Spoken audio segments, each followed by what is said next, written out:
नमस्कार, मैं मनोज सुराजी, पेंशनर। बहुत दिन बाद आया हूँ और आपसे बात करनी है।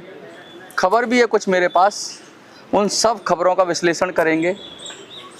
मेरी एक पॉडकास्ट भी आजकल आपने देखी होगी, काफ़ी आप लोगों ने पसंद किया, जिसमें मैंने विस्तार से बात की है द डायलॉग मंच पर, और आप लोगों ने कहा है कि बिल्कुल जो मैं बोल रहा हूँ वो सही है। इसके साथ साथ हमने ये भी डिस्कस किया था कि जैसे ही 1 लाख सब्सक्राइबर होंगे मिनी संसद के ऊपर, तो हम अपनी योजना को आगे बढ़ाएंगे और योजना का खुलासा करेंगे, फिर आप लोगों से बात करेंगे और फिर उसको और बेहतर बनाने की कोशिश करेंगे। तो ये सारी बातें तो चली रही हैं, लेकिन इसी बीच में एक खबर आई है। बहुत सारी जगहों पर वो खबर चल रही है, मीडिया ग्रुप्स में, बड़े बड़े चैनल्स पर। तो उस खबर को बताना भी बहुत ज़रूरी है आपसे, तो उस खबर के बारे में बात करेंगे आज। इसके साथ साथ, क्योंकि आज 4 तारीख है और कल 5 तारीख को EPS 95 पेंशनर्स का धरना है जंतर मंतर पर, उस विषय में भी बात करेंगे। बहुत सारे लोगों ने कहा है कि मनोज भाई आप बताओ, क्या आप 5 तारीख को मिलोगे वहाँ पर? तो ये भी सवाल था आपका। तो मुझे लगता है कि आज काफ़ी सारी बात होगी और इसके साथ साथ समझेंगे भी कि जो खबर आ रही है, नई खबर, जैसा कि टाइटल में और आप थंबनेल में देख रहे हैं, कि ये खबर का पेंशनर से क्या सरोकार है। क्या इस खबर से पेंशनर्स को कुछ फ़ायदा होने वाला है? क्या इस खबर का इम्पैक्ट कैसे, कहाँ और क्यों पड़ेगा? और जो लोग कंट्रीब्यूशन जमा करते हैं उनकी कंट्रीब्यूशन पर क्या फ़र्क पड़ेगा? इसके साथ साथ जो नियोक्ता हैं उन पर क्या फ़र्क पड़ेगा? और ये आदेश क्या पारित हो गया है? क्या फिर से ये खबर नकली तो नहीं है, कहीं मीडिया में प्लांट की जा रही हो? और क्या है ये सब सारा माजरा? तो इस विषय पे बात करेंगे। लेकिन इन सब विषयों पे बात करने से पहले एक चीज़ का जवाब तो मैं दे ही दूँ आपको, वीडियो को विधिवत शुरू करने से पहले, कि आप लगातार कमेंट में पूछ रहे थे, पॉडकास्ट वाले कमेंट में भी आपने पूछा कि मनोज भाई क्या आप 5 तारीख को मिलेंगे जंतर मंतर पर? और बहुत लोगों ने फ़ोन किया और फ़ोन के ज़रिए भी पूछा। तो मैं बताना चाहता हूँ आपको कि मैं 5 तारीख को जंतर मंतर पर रहूँगा, और जंतर मंतर पर मैं रहता ही हूँ क्योंकि ज़्यादातर कवरेज मैं जंतर मंतर से ही देता हूँ। तो कोई ऐसी बात नहीं है कि इस धरने के लिए रहूँगा, मैं रेगुलर जंतर मंतर पर अक्सर रहता हूँ। वो कोई काम होता है तो मैं इधर उधर होता हूँ, अदरवाइज़ जो प्रोटेस्ट कवर करने का काम है वो जंतर मंतर पर ही रहता है सारा।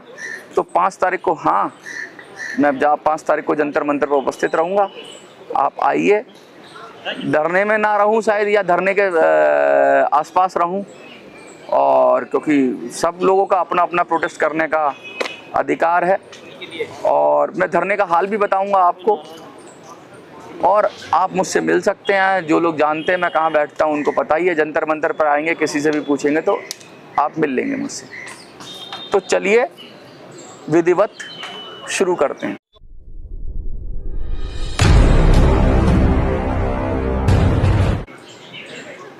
बहुत सारे मीडिया हाउसेस में और सब जगह एक नई खबर आ रही है, और खबर बड़े ज़ोर शोर से उठाई जा रही है कि अब तो पेंशनरों की किस्मत बदल जाएगी।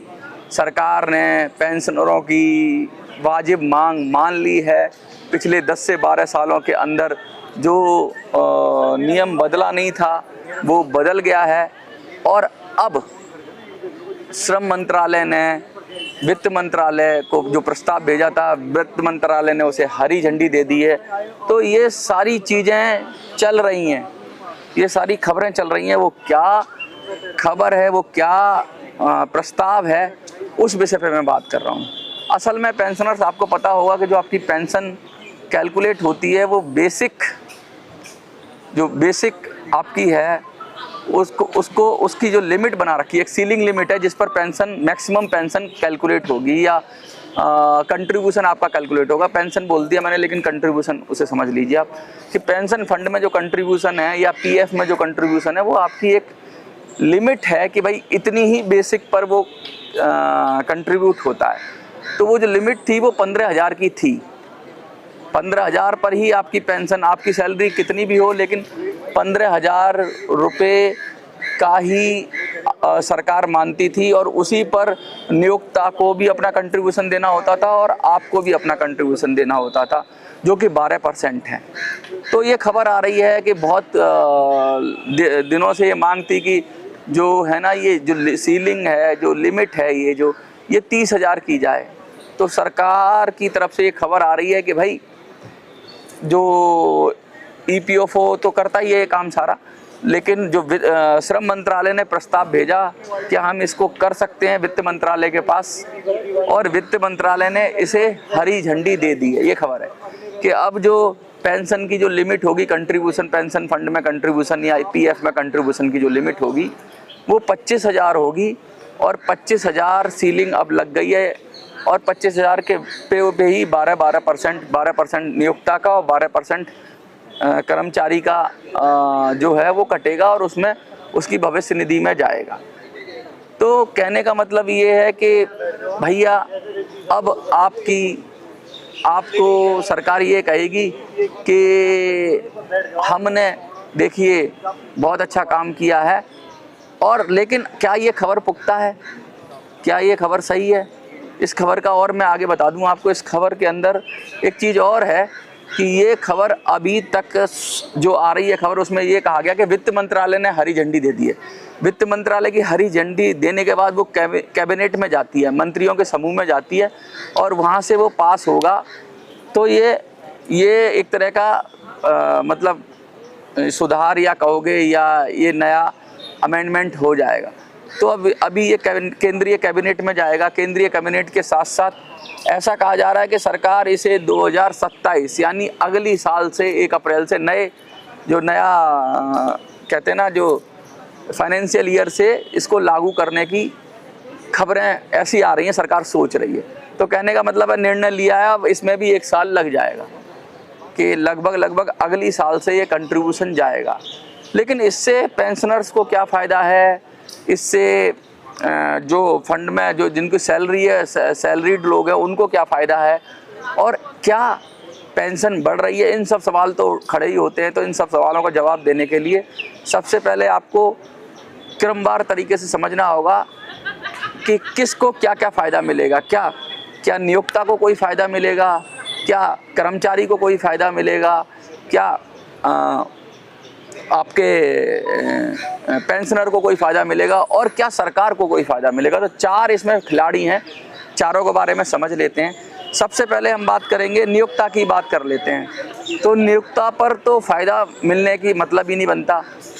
नियोक्ता को तो इसमें जो एम्प्लॉयर है उसको तो अब ज़्यादा पैसा देना पड़ेगा, यानी कि अब तक वो 15,000 का 12% देता था, लेकिन अब उसे 25,000 तक का 12% देना होगा। तो नियोक्ता पर तो भार पड़ना ही पड़ना है।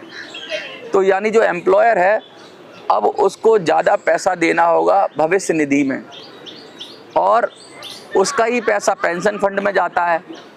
तो पेंशन फंड में ज़्यादा पैसा जाएगा, PF में ज़्यादा पैसा जाएगा, क्योंकि सरकार ने भी नियम बना दिया था। आपको पता ही होता है कि जो आपकी तनख्वाह होती है या आपकी जो वेतन होता है उसका 50%, अब जो नया लेबर कोड आया उसमें से 50% कम से कम बेसिक रखना पड़ेगा, बेसिक और DA मिलाकर, जिस पर कि पेंशन आपका वो कंट्रीब्यूशन कैलकुलेट होता है, ग्रेजुटी कैलकुलेट होती है, PF कैलकुलेट होता है, जिस पर मतलब जो नियोक्ता है उसको जो पैसा जमा करना होता है वो बेसिक और DA को मिलाकर 50% होना चाहिए कुल वेतन का। तो कहने का मतलब है पहले 30-40% रखते थे ये लोग, लेकिन अब 50% की वो लिमिट तो सरकार ने पहले ही लेबर कोड बनाकर कर दी है। तो कम से कम अब 50% तो इनको रखना ही होगा बेसिक। पहले लोग क्या करते थे, क्योंकि PF में ज़्यादा पैसा देना होता है, लोग का मतलब है जो नियोक्ता है, तो वो बेसिक और DA वगैरह ये कम रखते थे, बाकी भत्ते ज़्यादा रखते थे, तनख्वाह ऐसे बनाते थे, स्ट्रक्चर ऐसे बनाते थे जिससे उन्हें कम पैसा देना पड़े। लेकिन अब क्योंकि एक तो नियम बन गया, 50% की लिमिट हो गई, दूसरा अब ये सीलिंग भी बढ़ा दी है, तो नियोक्ता तो ज़्यादा पैसा देना ही देना है, वो अगले साल से उस पर लागू हो जाएगा। तो जो पहला प्लेयर है नियोक्ता, उसका तो उसका आप लॉस कह लो या उसकी जिम्मेवारी ज़्यादा है, ये बढ़ गई, ऐसा समझ लीजिए। अब दूसरे लोग हैं जो नौकरी कर रहे हैं, जिनकी तनख्वाह है, तो अब जो नौकरी कर रहे हैं क्या उनका फ़ायदा होगा? उनका फ़ायदा भी है और नुकसान भी है। जो उनकी इन हैंड सैलरी है, जो उनको अभी सैलरी आ रही है, उसमें उनका नुकसान है। वो कैसे नुकसान है? क्योंकि एम्प्लॉई का भी 12% लगभग लगभग क्या 12% जो सैलरी का वो पीएफ और पीएफ में जाता है। तो यानी कि अब उस 25,000 कर दी गई है, तो एम्प्लॉई का भी 12% जो 15,000 पे कट रहा था वो 25,000 पे कटेगा। इसका मतलब है एम्प्लॉई का भी पैसा ज़्यादा कटेगा और उसकी टोटल सैलरी कम हो जाएगी।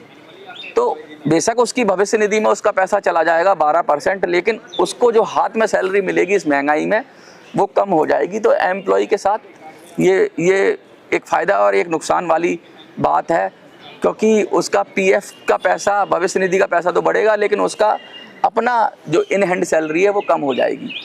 अब तीसरा जो प्लेयर आता है वो आता है इसके अंदर पेंशनर। तो पेंशनर को क्या फ़ायदा मिलेगा? देखिए, पेंशनर दो तरह के हैं, एक जो भविष्य में पेंशनर बनेंगे और एक जो अभी पेंशनर हैं। जो हाल फिलहाल पेंशनर हैं उनका इस योजना में कोई फ़ायदा होता हुआ दिख नहीं रहा है, क्योंकि इससे उनकी जो मिनिमम पेंशन है या उनकी जो पेंशन कैलकुलेट हो रही है उस पर कोई प्रभाव नहीं पड़ेगा। लेकिन जो आने वाले समय में जो लोग रिटायर होंगे उनके फंड में थोड़ा ज़्यादा पैसा जाएगा, नियोक्ता की तरफ से ज़्यादा पैसा जाएगा, क्योंकि सीलिंग अब 25,000 हो गई है। लेकिन मैं आपको एक बात बता दूं कि देखिए कितने लोग हैं जिनकी बेसिक और डीए 25,000 होता है। मुझे लगता है देश की 90% आबादी जो ईपीएफओ से जुड़ी हुई है, लगभग 90%, मेरा अंदाजे से बता रहा हूँ, कुछ कम ज़्यादा हो सकता है, वो तो उनको तो इसमें कुछ फ़ायदा होने वाला ही नहीं है। क्योंकि जब 50% की आप लिमिट करते हो किसी भी तनख्वाह के लिए बेसिक और डीए की, तो 50% पे एम्प्लॉयर को देना पड़ेगा पीएफ वगैरह, उसको 50% पे ही खर्चा होना पड़ेगा। तो कम से कम जो 50,000 जिनकी तनख्वाह है, 50,000 उनकी तनख्वाह है, उनकी जो बेसिक है वो 25,000 रख सकता है। उससे ज़्यादा रख सकता है, लेकिन ज़्यादा कौन देगा? कोई व्यापारी ज़्यादा देता है क्या जेब से? नहीं देता, वो तो नियम के किनारे पे ही रहेगा। तो जिनकी तनख्वाह 50,000 है उनकी जो बेसिक 25,000 रखना ज़रूरी है। तो उनकी जो 25,000 पर ही कंट्रीब्यूशन उनका कैलकुलेट होगा। तो जिनकी तनख्वाह 50,000 के आसपास है उन्हीं को फ़ायदा होने वाला है। बाकी जिनकी तनख्वाह 20,000, 30,000, 40,000 है, उसकी तो ऑलरेडी कंट्रीब्यूशन वो जो कहते हैं, क्या बोलते हैं उनको, जो नियोक्ता है वो ऑलरेडी उसकी 15,000 के आसपास ही रखता है बेसिक। अगर 30,000 किसी की तनख्वाह है तो उसका 15,000 रखेगा। तो इस लिमिट के बढ़ा देने से जिनकी तनख्वाह 30,000 तक है उनको कोई फ़ायदा होने वाला नहीं है, उनके कंट्रीब्यूशन में कोई इजाफा होने वाला नहीं है, क्योंकि ऑलरेडी 15,000 तो बेसिक करनी ही पड़ेगी उनको कानून के हिसाब से। तो 30,000 का आधा 15,000 होता है।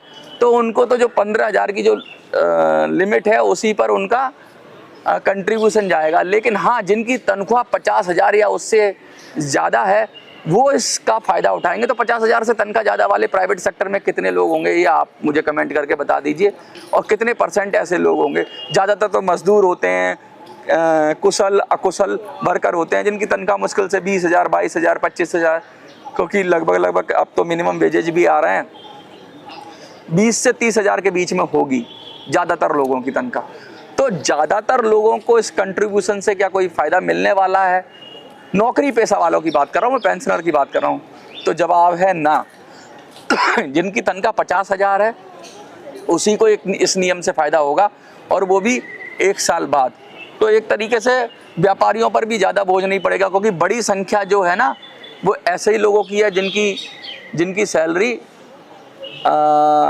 30,000 के आसपास रहती है, 30, 35, 25 ऐसे है।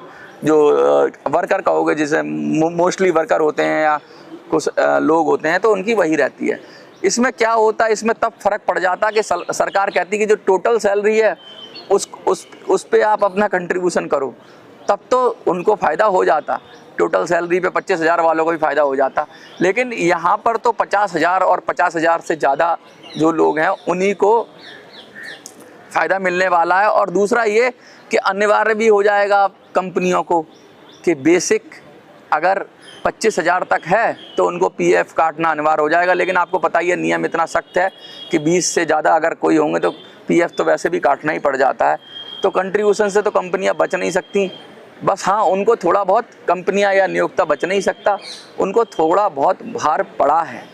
लेकिन इससे पेंशनर्स का फिर क्या फ़ायदा हुआ? पेंशनर्स का कोई फ़ायदा नहीं हुआ। अच्छा, कंट्रीब्यूटर का क्या फ़ायदा हुआ? क्योंकि एक तरीके से उसका अपना पैसा जो था वो पीएफ में चला गया, तो उससे भी उसका क्या ही फ़ायदा है, वो तो उसी का पैसा जमा हो रहा है। लेकिन हाँ, जो नियोक्ता का पैसा है जो बढ़ जाएगा 25,000 पर, अब उसको अंशदान करना पड़ेगा, उससे उसका फ़ायदा होगा। लेकिन नियोक्ता का आपको पता ही है कि 8 पॉइंट समथिंग वो जाता है किसमें? पेंशन फंड में। अगर पैसा बढ़ भी गया, मान लेते हैं कि एम्प्लॉयर ने ज़्यादा पैसा दे दिया, तो पेंशन फंड में ज़्यादा पैसा जाएगा। लेकिन पेंशन फंड रिटर्न क्या देता है पेंशन के रूप में? आपको पता ही है कितनी पेंशन मिलती है। अगर ज़्यादा भी पैसा डाल देंगे तो वो एक ऐसा अंधा कुआं है कि उनकी पेंशन आगे जो भविष्य में बनेगी वो भी हैंडसम पेंशन नहीं होगी। क्योंकि इस पेंशन फंड का जो नियम कायदे हैं, ये पेंशन फंड के नियम कायदे हैं, इसमें कितना भी डाल दो, वो जो निकलता है, आउटपुट निकलता है, वो बूंद बूंद करके निकलता है। कितना भी उसके अंदर इनपुट डाल दो, आउटपुट बूंद बूंद करके निकलता है। क्योंकि फॉर्मूला ही इन्होंने इस तरह से डिजाइन किया हुआ है कि डाल दो कितना भी, डालने वाला मुंह इतना बड़ा है और निकलने वाला मुंह इतना छोटा है। तो ये प्रॉब्लम है। तो जो पेंशनर्स अभी हैं, हाल फिलहाल जो पेंशनर हैं, उनको तो कोई फ़ायदा नहीं है इससे। लोग चिल्ला रहे हैं, वीडियो बना रहे हैं कि हो गई पेंशनर की बल्ले बल्ले, मज़ा आ गया, अब पेंशनर्स को कंट्रीब्यूशन बढ़ा दिया, बहुत बड़ी मांग थी। तो आप ये समझ लो, तो अभी वाले पेंशनर को कोई फ़ायदा नहीं है, और भविष्य वाले पेंशनर को भी क्या फ़ायदा होगा? क्योंकि फॉर्मूला ही गड़बड़ है। तो अगर कंट्रीब्यूशन ज़्यादा बढ़ा भी दोगे तो भी उनको फ़ायदा मिलेगा भी, तो वो क्या ऊँट के मुँह में जीरा होगा। अगर मिल भी जाएगा तो वो फ़ायदा नहीं होगा। वो तब तक महंगाई इतनी बढ़ चुकी होगी, क्योंकि ये तो करना ही था इनको। अगर क्योंकि इस समय जो पैसे की वैल्यू बहुत कम हो गई है। जो चीज़ 100 रुपये में पहले आती थी, अब वो 500 रुपये में आने लगी है। 500 जो 100 रुपये का नोट लेकर सब्जी खरीद लाते थे, वो 500 रुपये का नोट लेकर सब्जी खरीदने जाते हैं लोग, और वो भी कम पड़ जाता है। अगर बड़ा परिवार है तो शायद 2 दिन की सब्जी भी नहीं आ पाती 500 रुपये में, बड़ा परिवार है तो, मैं ये बता रहा हूँ। तो ये हालात है, और ये हालात मुझे ये आपको बताना ज़रूरी था, क्योंकि लगातार घोषणा होती है, फिर आप लोगों को लुभाने की कोशिश की जाती है। एक तो ये घोषणा हुई है, इस घोषणा का क्या फ़ायदा होगा, अब ये आप कमेंट में लिख दीजिए।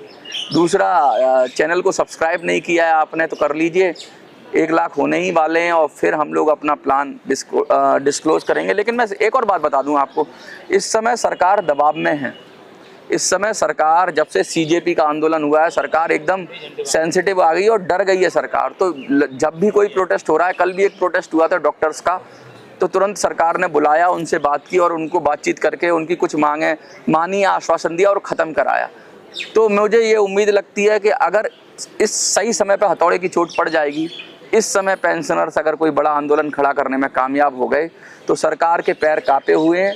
क्योंकि स्टूडेंट्स को भी अपने अगेंस्ट कर ही लिया है सरकार ने, आप चाहे कितना भी लीपापोती करे।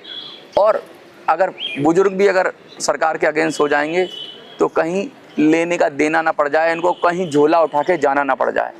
तो जब अपनी गर्दन पर आती है तो फिर जनता की सुनी जाती है। मैं यही कहता हूँ कि दबाव बढ़ाना होगा, और आपको अब ऐसी रणनीति बनानी होगी, और जल्दी ही बनानी होगी, इसी सरकार में बनानी होगी। अगर कोई नई सरकार आई तो वो नहीं सुनने वाली। आपने ये सरकार बदल दी, कोई नई सरकार आ गई तो वो तो कहेगी तुम्हारे से क्या मतलब है, फिर 10-15 साल के लिए आगे लटक जाओगे आप।